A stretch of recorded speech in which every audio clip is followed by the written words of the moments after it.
مولیان حضرت کلال اللہ تعالیٰ نے امام علی مقام ماہ رمضان المبارک یہ اللہ تعالیٰ کے ناموں میں سے ایک نام ہے۔ لہذا یہ کہنا نعوذ باللہ من ذالک نقل کفر نہ باشد، رمضان آ گیا، رمضان ہے، رمضان جا رہا ہے، رمضان بازار، رمضان انعامات کے پروگرام یہ لگانا اتنا بڑا گناہ ہے کہ ماں سے زنا معاف ہو سکتا ہے، یہ معاف نہیں ہو سکتا۔ جب بھی بولو ماہ رمضان المبارک، دو اسموں کے بارے میں بڑی سخت روایات ہیں۔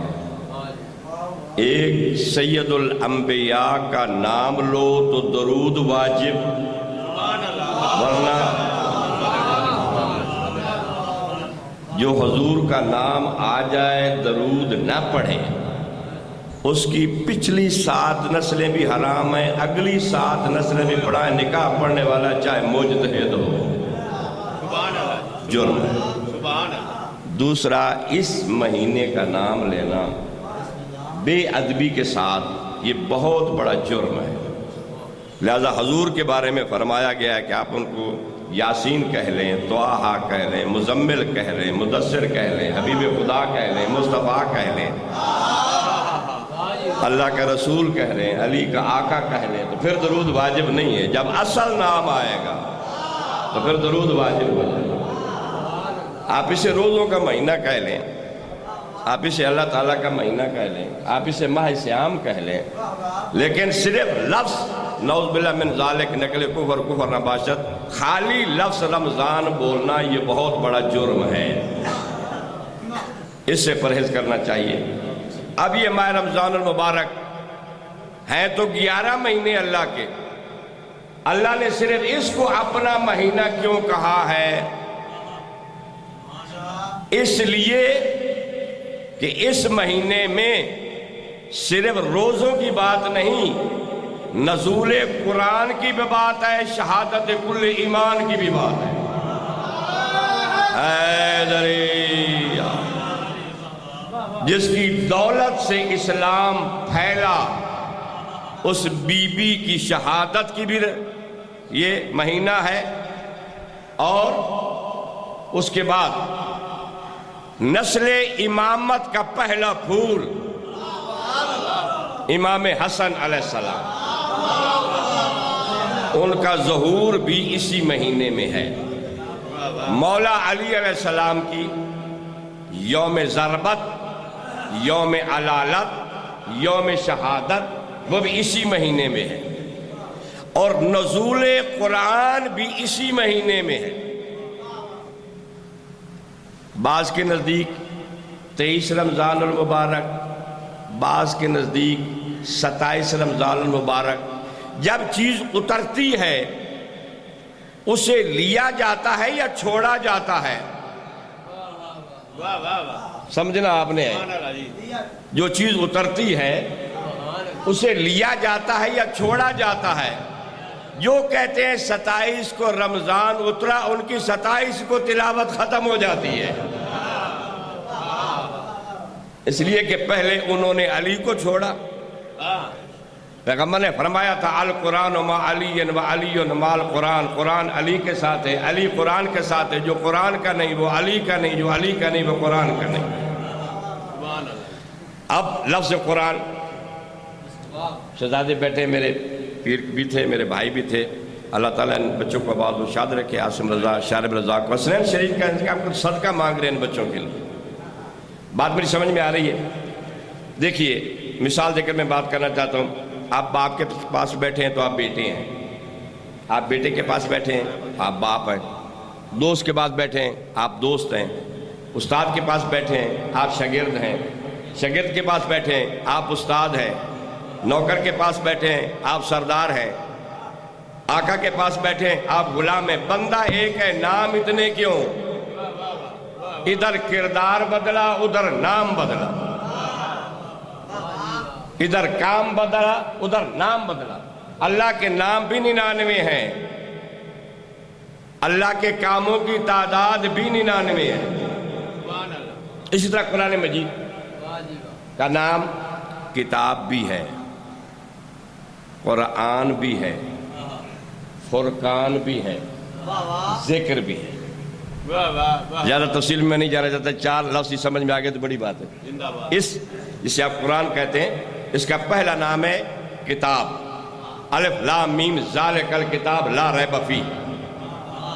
دوسرا نام ہے قرآن، شہر رمضان الذی انزل فیہ القرآن. اسی کے آگے آتا ہے والفرقان، سورہ فرقان بھی قرآن مجید میں ہے.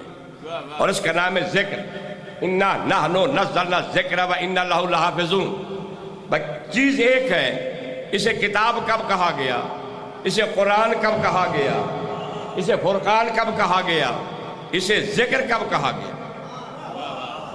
جب اسے لکھا گیا تو یہ کتاب بن گئی، جب اسے پڑھا گیا تو یہ قرآن بن گیا، جب اس نے علی اور علی کے دشمنوں کا فرق بتایا تو یہ فرقان بن گیا، جب یہ تسبیح کے ذریعے چلا ورد میں تو یہ ذکر بن گیا. نعرہ حیدری، یہ قرآن ذکر بن گیا. اب آپ دیکھیے اللہ تعالیٰ کہہ رہا ہے شہر رمضان الذی انزل فیہ القرآن. قرآن مجید ماہ رمضان میں نازل ہوا. جو چیز نازل ہوتی ہے نا وہ اوپر سے نیچے آتی ہے، جو چیز نیچے سے اوپر جاتی ہے اسے عروج کہتے ہیں. اس لیے حضور کے نیچے سے اوپر جانے کو معراج کہتے ہیں. اوپر سے نیچے چیز آئے اسے کیا کہتے ہیں؟ نزول. وہ چیز اتر رہی ہے. جو نہیں سمجھے، میرے جیسے آدمی نہیں سمجھے، تو جب یہ نو سے پانی نیچے آتا ہے اسے کہا جاتا ہے نزول. اسے نزلہ ہو گیا ہے، اسے نزول ہو گیا ہے. جب وہ خشک ہو جاتا ہے تو وہ زکام بن جاتا ہے. تو چیز جو اوپر سے نیچے نازل ہوتی ہے اس کا کوئی تو مرکز ہے نا جہاں سے وہ نازل ہو رہی ہے. بارش آسمان سے نازل ہوتی ہے نا، اس کا مرکز بادل ہے نا جن سے نیچے پانی آتا ہے. تو یہ قرآن، یہ کتاب، یہ ذکر، یہ فرقان جب اترا تو اس کا مرکز کہاں تھا؟ مرکز تھا لوح محفوظ. لوح محفوظ جسے آپ تختی بھی کہتے ہیں. لوح محفوظ پہ یہ پریشان ہو آپ لوگ، یہ مجھے 40 منٹ کا کہہ گیا ہے. آپ نے پریشان نہیں ہونا، بات سمجھنے کی کوشش کرنی ہے. یہ فرنٹ سیٹ پہ بندہ سو گیا ہے، اسے بھی تھوڑا سا جگا دے. نواز صاحب ذرا ڈنڈا نہ ہمارے پیار سے جگا دے. نعرہ حیدری. فلک شیر اس کا نام ہے. جب آسمان کے شیر سو جائیں تو زمین کے گیدڑوں کی کیا بات ہوگی؟ بات میری سمجھ میں آ رہی ہے؟ جو چیز جہاں سے اترتی ہے اس کا ایک مرکز ہوتا ہے، اور مرکز ہے قرآن مجید کا لوح محفوظ. لوح محفوظ کسے کہتے ہیں؟ جس پر جو لکھا گیا وہ قیامت تک ہوگا، جو نہیں لکھا گیا وہ قیامت تک نہیں ہوگا. یہ معصوموں کی علیحدہ ادا ہے کہ جو چاہتے ہیں لکھوا دیتے ہیں، جو چاہتے ہیں مٹوا دیتے ہیں. یہ تو ان کا شرف ہے نا. اب قرآن اترا وہاں سے آیا زمین پر. یہ قرآن تختی پر کیسے آیا؟ قلم کے ذریعے یا فرشتوں نے پروں کے ذریعے لکھا تھا؟ قلم سے لکھا گیا نا. تو وہ قلم اٹھائی کس نے؟ وہ قلم چلائی کس نے؟ پاک مرشد فرماتے ہیں انا مال قلم قبل القلم وانا مال لوح قبل اللوح. ابھی لوح اور قلم بنی نہیں تھی جب ابو طالب کا بیٹا علی تھا. قلم کو اٹھانے والا بھی علی تھا، قلم کو چلانے والا بھی علی تھا، تختے پہ وہ تحریروں کا نقش ابھارنے والا بھی علی تھا.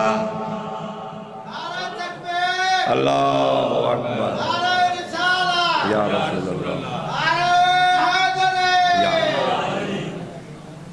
اب دوسرا مرحلہ آ گیا جی.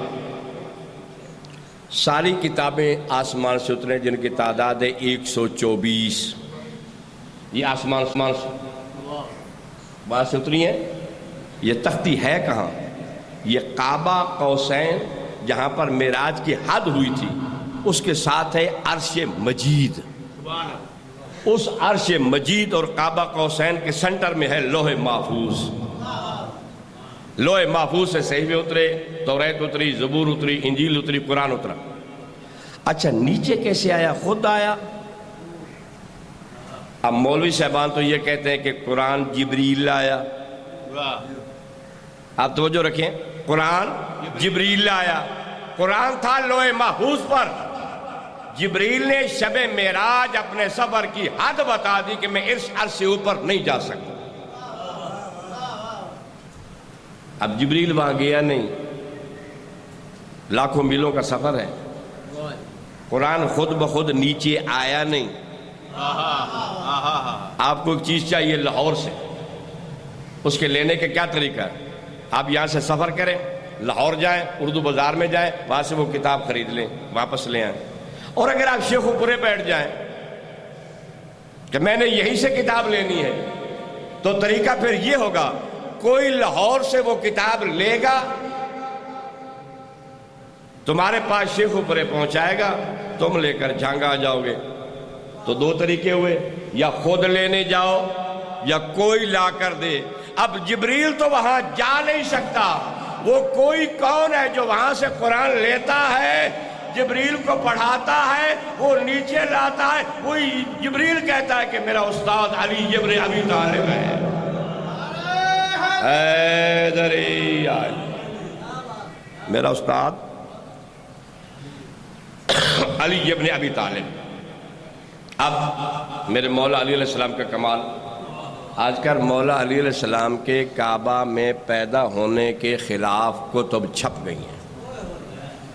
میں لایا ہوں لاہور سے، جو مخالفت میں چھپی ہے وہ بھی لایا ہوں، جو حمایت میں چھپی ہے وہ بھی لایا ہوں. یہ حالت آج کل ہو گئی.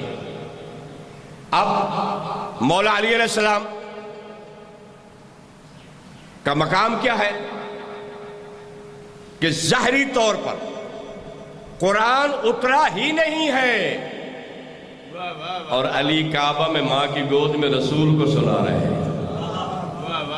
سوچنے کی بات ہے، رسول کو سنا رہے ہیں. مولا علی علیہ السلام پر یہ اعتراض ہو گیا تھا کہ یا علی، صلوات بلند و سارے مل کے پڑھ لیجئے گا. اور میرے عزیز عزیز اکثر بیٹھو جناب، سلامت رہو. بہت جلد انشاءاللہ آپ کو ممبر مل جائے گا. مولا علی علیہ السلام پر یہ اعتراض ہو گیا تھا کہ قرآن ابھی اترا نہیں. یا علی، آپ نے تورات سنا دی، زبور سنا دی، انجیل سنا دی، صحیفہ ابراہیم و موسیٰ آپ نے سنا دی، یہ اتر چکے تھے. آپ ابھی کعبہ میں ہیں. آپ کی ظاہری حیات کے 11 سال بعد رسول نے کیا دعوی رسالت. پہلی آیت اتری. آپ کے دنیا میں ظاہر ہونے کے 11 سال بعد قرآن اترنا شروع ہوا. ابھی اترا ہی نہیں تھا، آپ نے ماں کی گود میں سنا کیسے دیا؟ ابھی اترا ہی نہیں تھا، آپ نے ماں کی گود میں سنا کیسے دیا؟ شہنشاہ ولایت فرماتے ہیں قرآن اترا کہاں اور کب اترا؟ قرآن سے بتاؤ. قرآن سے بتاؤ. انہوں نے کہا جی قرآن اترا ہے، پوری تاریخ کا مسئلہ ہے. 13 سال مکے میں، 10 سال مدینے میں. آپ کے دنیا میں ظاہر ہونے کے 10-11 سال بعد اترنا شروع ہوا. 13 سال مکے میں، 10 سال مدینے میں، 23 برس قرآن اترا ہے. فرمایا تم 30 برس کی بات کرتے ہو، اللہ قرآن میں کہتا ہے شہر رمضان الذی انزل فیہ القرآن. میں نے قرآن کو 1 مہینے میں نازل کیا. اب میں تمہاری 23 برس کی بات مانوں یا اللہ کی 1 مہینے کی بات مانوں؟ انہوں نے کہا جی قبلہ ہے تو یہ آیت، ہماری سمجھ میں تو بات نہیں آ رہی. کہا آگے چلو. انا انزلناہ فی لیلۃ القدر، ہم نے اس کو قدر کی 1 رات میں نازل کیا. کہ یہ بھی آیت ہے. اب قرآن کے نازل ہونے کے 3 موسم ہو گئے. ایک 13 سال مکے میں، 10 سال مدینے میں، 23 برس. ایک شہر رمضان 1 مہینہ، ایک انا انزلناہ فی لیلۃ القدر 1 رات. مجھ سے پوچھتے ہو کہ میں نے قرآن اترنے سے پہلے کیسے سنایا؟ وہ 23 برس جو قرآن اترتا تھا تمہارے لیے، وہ 1 مہینے میں جو قرآن اترا تھا انبیاء کے لیے، جو ایک رات میں قرآن اترا تھا مجھ علی پر اترا تھا، جو پڑھ رہا تھا یا رسول پر اترا تھا، جو سمجھ رہا تھا کہ علی قرآن پڑھ رہا ہے؟ حیدری۔ اب دشمن ولایت علی کا صرف ایک حوالہ پیش کر کے میں آپ سے اجازت چاہوں گا۔ ماشاءاللہ جی، ماشاءاللہ۔ حال ہی ہمارا ایک چینل ہے، قبضہ اس پر باغ فدق کی طرح اغیار کا ہے۔ یہ 4 دن پہلے اسلام آباد سے علامہ شفا نجفی کا خطاب آ رہا تھا، اس میں اس نے بڑی یہ ماہ سیام کے بارے میں وہ گفتگو کر رہا تھا، اور ایک جگہ پر آ کر جب وہ رکا نا تو میں سمجھ گیا روایت اس کے سامنے آ گئی ہے، بیان کرنی پڑتی ہے، لے پروگرام سیدھا جا رہا ہے، رک سکتا نہیں، اب یہ کرے گا کیا؟ اس نے کہا دیکھو بھائی، قبر میں تمہارے 6 کونے ہیں، سامنے کا، پیچھے کا، دائیں کا، بائیں کا، پاؤں کے نیچے کا، آسمان سے اوپر کا۔ ان 6 کونوں سے عذاب آئے گا، تمہیں بچائے گا کون؟ وہ عمل تلاش کرو جو تمہیں ان 6 کونوں سے بچائیں گے۔ اس نے کہا 5 ہوں گے نیچے، دائیں والا بھی نیچے، بائیں والا بھی نیچے، سامنے والا بھی نیچے، پیچھے والا بھی نیچے، پاؤں کے نیچے والا بھی نیچے، اوپر ہوگا 1۔ یہ 5 اس چھٹے کی چمک سے ایک دوسرے کو دیکھ رہے ہوں گے۔ اس وقت وہ جو اوپر چمکنے والا نور ہے، ان سے پوچھو گا تم کون ہو، کہاں کیوں آئے ہو؟ سامنے سے جواب آئے گا میں اس کی نماز ہوں، میں اسے عذاب سے بچانے آئی ہوں۔ پیچھے سے آواز آئے گی میں اس کا صدقہ خیرات ہوں، میں اسے بچانے آیا ہوں۔ دائیں جانب سے آواز آئے گی میں اس کا روزہ ہوں، اسے بچانے آیا ہوں۔ بائیں طرف سے آواز آئے گی میں اس کا حج عمرہ ہوں، اسے بچانے آیا ہوں۔ نیچے پاؤں کے نیچے سے آواز آئے گی میں اس کی صلہ رحمی ہوں، جو غریب رشتہ داروں کی یہ خدمت کیا کرتا تھا، میں اسے عذاب سے بچانے آیا ہوں۔ ہم نے تو تمہیں بتا دیا کہ ہم کون ہے، تو کون ہے؟ تو کون ہے؟ یہاں پہ تھوڑے سے علامہ صاحب رکے، جھجکے، اب بتانا تھوڑا سا مشکل ہو گیا کہ اگر میں نہ ہوتی تو تم اسے بچا نہ سکتے۔ نماز تو میرے بغیر قبول نہیں ہے، روزہ تو میرے بغیر ادا نہیں ہے، صلہ رحمی تو میرے بغیر حاصل نہیں ہوتی، اور جو تم سب ہو میرے بغیر تمہاری کوئی حیثیت نہیں ہے۔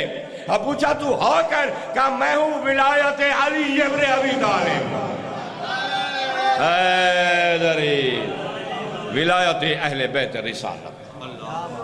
بس عزاداران محترم، اللہ آپ کا بہت شاد رکھے۔ آج کل میں ایک میسیج دے رہا ہوں، وہ میسیج دے کر میں اپنے عزیز کو ٹائم دینے جا رہا ہوں۔ عزاداری ہماری تھیوری سے نکل کر پریکٹیکل طور پر ثابت ہو گئی ہے۔ بازاروں میں، گلیوں میں، روڈوں میں ماتم جاری ہے، کالی پٹیاں جاری ہیں، جلوس جاری ہیں، دھرنے جاری ہیں، چوکوں میں جلسے جاری ہیں، سب کچھ جاری ہے۔ ایک نوحہ بچہ تھا، وہ بھی پشاور کے بچے مرے اور نوحہ وہاں سے جاری ہو گیا۔ ٹی وی پہ وہ نوحہ چل رہا ہے، بڑا دشمن بنا پھرتا ہے جو بچوں سے لڑتا ہے۔ اس نوحے کو آپ سنیں تو دنیا روتی ہے، اس پر دنیا روتی ہے، بڑا دشمن بنا پھرتا ہے جو بچوں سے لڑتا ہے۔ تو میں گزارش آج کل یہ کر رہا ہوں، پاکستان کے مسلمانوں کچھ غیرت کرو۔ آج تمہارے بچے مرے تو تمہیں ضرب عذب یاد آ گئی، تم نے ظالموں کے پرخچے اڑانے شروع کر دیے، زمینی راستے سے بھی، فضا کے راستے سے بھی۔ اگر تم کربلا کے اس شیر خار کا بدلہ لے لیتے تو آج تمہارے بچوں کو نہ مارا جاتا۔ اگر اس شیر خار کا بدلہ تم لے لیتے تو آج تمہارے بچوں کو نہ مارا جاتا۔ تم نے شہزادہ علی اصغر کی حقیقت کو سمجھا ہی نہیں ہے۔ قیامت تک تمہارے بچے مارے جاتے رہیں گے جب تک اصغر کا بدلہ بار کر لے گا نہیں، یہ قتل و غارت رکے گی نہیں۔ اللہ لعنت اللہ علیکم الظالمین۔